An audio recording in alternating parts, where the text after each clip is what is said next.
Assalamu alaikum. Welcome to ARM. Hope you guys are doing well.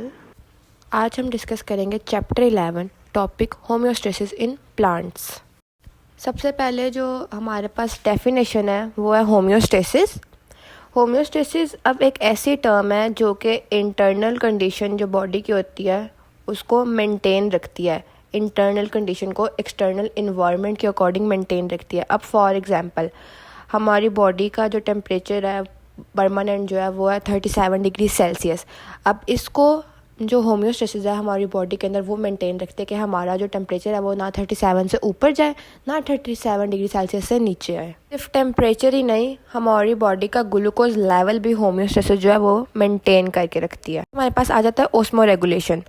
Osmo means water और regulate मतलब maintain करना। अब इस term से ही पता चल रहा है कि ये हमारी बॉडी के अंदर जितना वाटर और सॉल्ट्स या कोई भी बॉडी का फ्लूइड है उसको मेंटेन रखती है, उसकी वाटर की अमाउंट को, फ्लूइड की अमाउंट को मेंटेन रखती है हमारी बॉडी के अंदर। जो टर्म है हमारे पास वो है थर्मो रेगुलेशन। थर्मो टेम्परेचर को कहते हैं और रेगुलेशन का मतलब है रेगुलेट करना, मेंटेन रखना। अब थर्मो रेगुलेशन ऐसी टर्म है जो हमारे इंटरनल बॉडी टेम्परेचर को मेंटेन रखती है, इसको हम कहते हैं थर्मो रेगुलेशन। नेक्स्ट जो डेफिनेशन है वो एक्सक्रीशन। एक्सक्रीशन से पता चल रहा है एक्सक्रीट करना।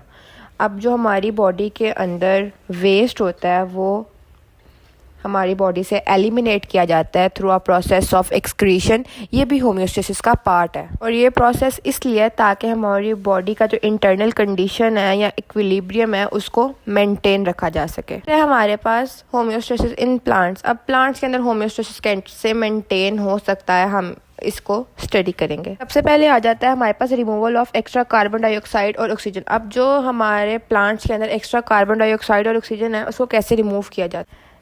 दिन के वक्त कार्बन डाइऑक्साइड जो है वो सेलुलर रेस्पिरेशन की वजह से यूटिलाइज होती है और ये कोई वेस्ट प्रोडक्ट नहीं है। और रात के टाइम सरप्लस की वजह से यूटिलाइजेशन कार्बन डाइऑक्साइड की नहीं हो सकती, इसीलिए इसको डिफ्यूजन की हेल्प से जो प्लांट्स के टिश्यू होते हैं उसके थ्रू रिमूव किया जाता है। लीव्स में या यंग स्टेम्स में कार्बन डाइऑक्साइड स्टोमेटा के थ्रू डिफ्यूज़ होती है और यंग रूट्स में रूट हेयर्स के थ्रू डिफ्यूज़ होती है कार्बन डाइऑक्साइड। नेक्स्ट हमारे पास आ जाता है रिमूवल ऑफ एक्स्ट्रा वाटर, मतलब कि प्लांट्स में जो एक्स्ट्रा वाटर होता है उसको कैसे रिमूव किया जा सकता है। अब हमें पता है कि जो प्लांट्स हैं वो सॉइल से वाटर लेते हैं और उसको अपने अंदर स्टोर कर लेते हैं ड्यूरिंग सेलुलर रेस्पिरेशन। प्लांट्स जो है लार्ज अमाउंट ऑफ वाटर जो है अपने सेल्स के अंदर स्टोर करते हैं ताकि टर्जिडिटी हो, और एक्स्ट्रा वाटर होता है उसको रिमूव करते हैं प्लांट बाय ट्रांसपायरेशन। रात के वक्त जो ट्रांसपायरेशन है प्रोसेस है ना वो प्रोसीड नहीं कर पाता। क्योंकि स्टोमेटा जो क्लोज होते हैं।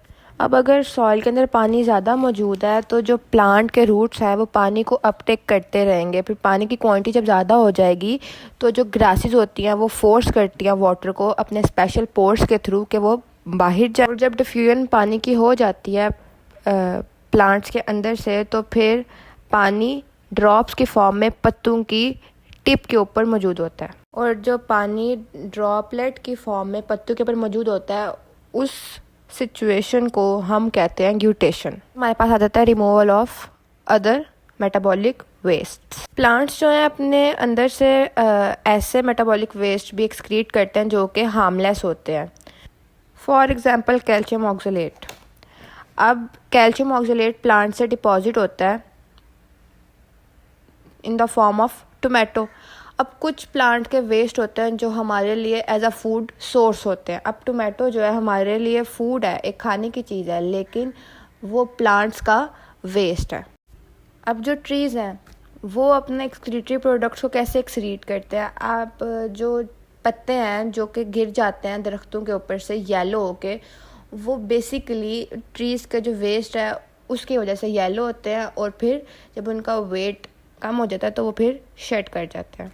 अब जो प्लांट्स हैं वो सब एक तरह के नहीं होते। कुछ प्लांट्स होते हैं जो ज़्यादा पानी में सर्वाइव करते हैं, जो कुछ प्लांट्स होते हैं जो मॉडरेट पानी में सर्वाइव करते हैं, और कुछ प्लांट्स होते हैं जो कि पानी ना भी हो मतलब वो सर्वाइव कर जाते हैं, पानी मिले ना मिले वो सर्वाइव कर जाते हैं। अब सबसे पहले हमारे पास आता है हाइड्रोफाइट्स। हाइड्रोफाइट्स ऐसे प्लांट्स हैं जो कि फ्रेश वाटर में प्रेजेंट होते हैं।